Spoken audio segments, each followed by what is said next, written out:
আসসালামু আলাইকুম রহমতুল্লাহি বারাকাতুহু।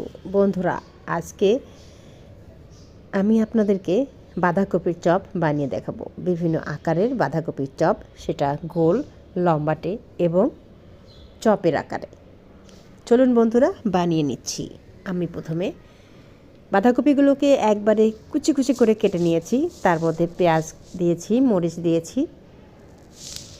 এরপর আমি এখানে লবণ, হলুদ, জিরার গুঁড়া সামান্য পরিমাণে দিয়ে দিলাম। আপনারা চাইলে অন্য মশলাও অ্যাড করতে পারেন। আমি সবগুলোকে মেখে নিলাম।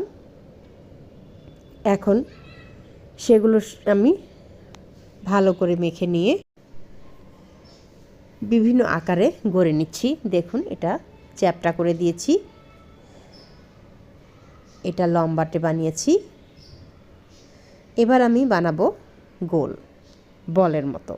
আপনারা চাইলে আপনাদের ইচ্ছা মতো যেমন ইচ্ছে শেপ দিতে পারেন। আমি এভাবে শেপ দিয়েছি। এখন আমি এক এক করে সবগুলোকে ভেজে নেব। তেলটাকে গরম করতে দিয়েছিলাম, আপনারা দেখেছেন। এখন আমি সবগুলোকে একটা একটা করে ছেড়ে দিচ্ছি তেলের উপরে। সাবধানে ছাড়তে হবে যাতে গায়ে ছিটকে না আসে।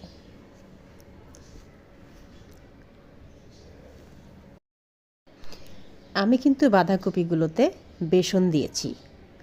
আপনারা খেয়াল করেছেন কি না জানি না, বেসন সহ সব কিছু একসঙ্গে মেখে নিয়েছি। আচ্ছা বন্ধুরা, আপনারা আপনাদের পছন্দ মতোভাবে ভেজে নেবেন, যাতে আপনাদের গায়ে ছিটকে না পড়ে, খেয়াল করবেন। আর এই বাঁধাকপির চপ লেপ মুড়ি দিয়ে খেতে সত্যি ভীষণ মজা।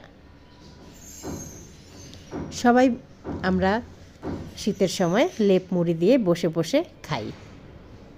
আপনারা কে কীভাবে খান অবশ্যই জানাবেন।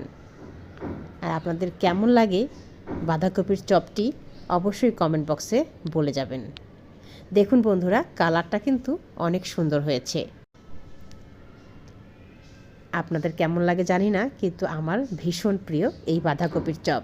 আর বাসায় করলে আমি তো পাই না। সবাই